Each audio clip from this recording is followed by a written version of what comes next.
Good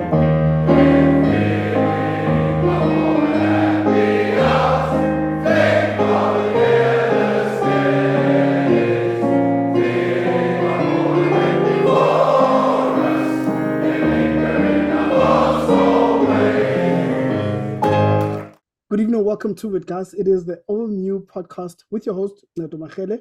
As usual, we've got another astounding man from Muir. This time, we're taking it international. Now, if you don't believe me, we've been trying to set up this Zoom meeting for quite some time, myself and the gentleman that I'll be talking to, but finally, we've made it happen. But before we jump into the interview, I want you guys to please continue supporting the channel and please like and subscribe on our YouTube as well as on our LinkedIn, Instagram, as well as Facebook. So let's quickly jump into our interview with Mr. Dave Hayward. Mr. David, how are you? I'm very good. Thank you very much for the invitation, and I appreciate being able to chat with you today. So thank you. It's my pleasure. So, sir, let's jump right into it. Tell us a little bit, give us a little bit of background about yourself, what you're currently doing, what you did after school. Sure. Well, I belonged to the class of 1988 in Muir College. So obviously one of the best classes to matriculate in the school's history. Ever? So, yeah, pretty much after school, I actually, did my studies, and then a lot of my time was spent internationally. So pretty much after I studied, I went into hotel management, traveled abroad, and then did further management studies, and then went into the management of large organizations. So I've been on sort of a corporate level for the past roughly 30 years now. Oh, that's great. So in high school, we always are known by different names, and it's always interesting to discover what people's nicknames are and how they originated. So what was your nickname in high school? That's a good question. I was hoping that everybody would have forgotten about it, but actually my nickname was Techies. Techies. Techies. And it's quite an interesting story. I used to be a surfer kid coming from Jeffreys Bay Primary School when I joined Muir College. And going to boarding school, I had no idea that you actually had to wear shoes. I mean, back in my day, we weren't wearing shoes. We were all barefoot all over the place. So I arrived and had to have some sort of footwear, and everybody was very well informed, and they all had flip-flops and shoes accordingly. And there was this guy who had this pair of bright white tennis shoes that stood out like a sore thumb, and that's how I earned the name Techies. Oh. So, since you're a hostel boy, I'm sure you have a lot of stories from the hostel. What was your fondest memory of living in the hostel? I think the camaraderie. I think the camaraderie was very much like, our tagline for the school, which was second to none. I mean, some of those relationships that we forged and friendships that we forged within that environment, are timeless. I mean, there are guys that I can contact, like Mark Bucker, for example, good friends like Paul Engler. Those relationships are absolutely timeless. So even though going into boarding school, you have a couple of challenges, especially when you're young. Yeah. One of the highlights was the camaraderie and the fun. I think we had a lot of fun. Mm-hmm. So in school, we have those teachers who we really, really are afraid of, but also at the same time, we really, really like. For you, who was the scariest teacher of your class? Well, it depends. Again, that's a good question, a very good question. We had someone who was scary because of the fact that he was fairly aggressive to all of us. Okay. And his name was Robbo back then. God bless him. He's passed, but great teacher. We used to have a lot of fun with him. But the person I respected or I was fearful of, his nickname was Fury, and he was the first team rugby coach as well. And I remember him coming in the evening, before big games, before big school games, coming up to my bed in the hostel saying, Dave, I want you to think about the game tomorrow. You've got to be doing this. You've got to be doing this. And I was like, oh, okay. I'm going to be dreaming of rugby this evening because at a very early age, I was involved in rugby as well. Yeah. And those were some of the scariest moments because I didn't kind of understand why, this prep or the pep talk would be required going into sort of a rugby game on the next day. But again, fond memories. So you're speaking about rugby, and it requires a bit of talent. So that's one talent that we know. What is a secret talent that nobody else knows that you have? Well, it's probably so secret I don't know it myself. But actually, a couple of guys, well, especially in South Africa, I mean, well, there's two things that a lot of people don't really know. I mean, I race motorcycles currently, even at my age. So I enjoy racing motorcycles, cool. Which is a pretty dangerous sport, but that's something I enjoy. And also, when I came to Europe from South Africa, in Germany, specifically here in Germany, rugby was not possible. I really wanted to continue playing rugby. And one guy came up to me and said, look, if you're really interested in a professional sport, play American football. So I said, American football? I said, those are guys wearing helmets and those, those pads. Those are not rugby players. Those are sissies. Yeah. So the guy said to me, he said, well, it's a pretty, it's a very attractive sport. And if you're interested, give it a shot. So I didn't know the rules at all. So within a very short space of time, I was introduced to American football. And when you come from rugby and you play American football, it's like being on holiday. Yeah. I mean, rugby is very, very intense and very, you have to be physically fit. Playing American football, you have a break every 5 seconds. So it's like, this is a good game for me. So I actually excelled. We won the German championships. We won the German Bowl. I played for the English national team. So it was quite fun. It was quite fun. Wow. I mean, this question is interesting because without it, I don't think we'd really know from obviously beyond what we know from school. When people do branch out and sort of start living their lives, a whole lot of things start developing. And as you said, now you were playing American football. Very, very interesting. Now back to the more traditional questions that we ask right here on the podcast. I'm sure you've been reading the questions like, this guy is giving me a curveball. So we're very naughty in school. And most of the time we do sort of get a bit of a hiding.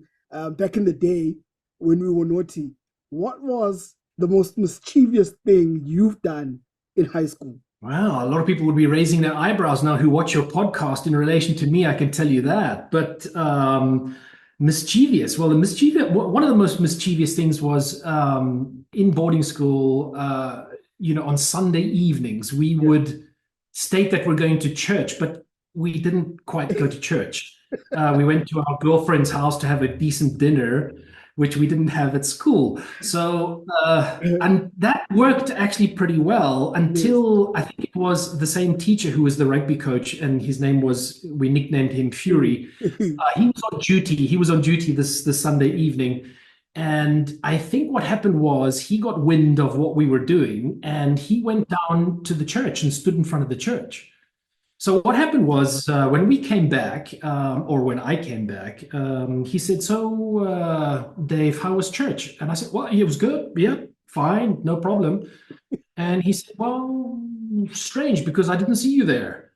And that's where it kind of, I got myself into a bit of trouble and obviously got a couple of jacks, that's for sure. So going to a school like Muir College is certainly a privilege. And to be part of the old Muirite Union is a huge thing in every Muir boy's life. And reunion is one of the traditions that we hold very deeply in our hearts as old boys. So what is the fondest memory, or what's the one reunion that you can think of that was the best for you? I've been able to make 2 reunions, and the one was on our 30th anniversary of our 1988 class. So I think that was back in 2018. But then, of course, the 200-year celebration, which was just huge. I think that's definitely by far surpasses all of the reunions that I've been part of. So the 200 reunion was just fantastic. I mean, the whole event from the evening activities in PE through to the sports days at the school, and just the whole ceremony around that was just fantastic. So definitely the 200 celebration really overshadows everything. And the guys who did that did a phenomenal job of making sure everybody around the globe kind of was drawn into this. So by far, that was the best reunion. Cool. So we are reaching almost the end of our interview, but a very important question that I always am interested in finding out from our old boys is the fact that our school is probably one of the schools that instills the most discipline and also at the same time the most confidence in the boys that come out from the school. Now, this question everybody has answered me quite interestingly in the past. What is the one thing, or how did going to Muir College sort of craft you into the man that you are today? That's a good one. I think it was absolutely a requirement for me as a young guy, to coming from sort of a very laid back surfing type of environment, to be put into a structural focus, and be part of a boarding school and understand that you're not the pivoting point of the world. You're actually very small and you've got to grow. So I think it was fundamental. There have been many, many times in my business life where I've actually quoted elements, especially the word second to none. We utilize even Nek Pulubas Impar as kind of one of our awards within our group of companies. So I would say it was absolutely fundamental for me. At that time, I didn't understand it. But as soon as I left and looked back at everything that I've learned and I was being part of, I think it was huge. At the time, I didn't realize it because, being very young and going into boarding school, especially coming from that, sort of a non-focused surfing type of environment, I thought it was hell, actually. But as going through school and focusing on sports, and then, being hostel prefect, school prefect, and colors in hockey and rugby and athletics and the fun we had, I think it was probably, some of the best time of my life, and probably the most important for me as a growing person, for sure. Okay. So my last question, what do you believe is the greatest achievement you've achieved thus far in your life? I think the greatest achievement is being able to embrace multiple cultures around the globe. I do spend a lot of time in planes. I'm all over the place, from South America. I can believe you. I just came back from Singapore and Malaysia. So, I've been India, China, I'm pretty much everywhere around the globe. And I think one of my biggest achievements is really being enveloped by these different cultures and understanding the cultures and what their differences are. And at the end of the day, it's interesting to see, with all these cultural differences globally, that we're actually all the same. Fundamentally, we have differences, but we're people, we're humans. And I think that's been my biggest achievement, is really realizing that, we're all one. And I think that's probably what I would say is the biggest achievement, looking at so many cultures and being involved with so many cultures. Cool. So my last requirement, it's not a question, we're done with the questions, but I do want you to leave us with some words of wisdom for the boys that have left Muir College, and maybe also something that the younger guys could also relate to. Someone once asked me, what's the definition of success? Yeah. I think my answer at that time was, it's where preparedness meets opportunity. And thinking about school life, you're actually doing exactly that. You are becoming prepared. And if you can be prepared in more ways than one, not only in relation to sport, but how you interact with people and your peers and your co-scholars, I think that's one of the most important things, because being prepared, eventually an opportunity will come. And that's what I define as being success, or achieving success, is being ready for that moment when it comes. So that's what I would kind of sum it up as, pretty much. Cool. Mr. Hayward, We had a wonderful chat, had a great chat with you, a lot of insight. Thank you for joining us in your busy schedule. And I wish you nothing but the best moving on into the future. Thank you very much. I appreciate your time, and I do appreciate the invitation. So thank you for inviting me. Last but not least, I just want to say a word which is probably more influential to kind of the real old Muir boys. Is Yeah. I also want to show respect to the people who have passed. And part of our school song, which has always remained the same, is remembering the people who have gone before us. Mm-hmm. So to all of those old boys that are no longer with us, and even within our class, we've seen a few people pass. All due respect to them, and I don't think anybody's forgotten in Muir College. I think that's a big thing. Cool. Thank you very much, sir. Enjoy the rest of your day. Thank you very much. I appreciate your time. Thank you. Cheers.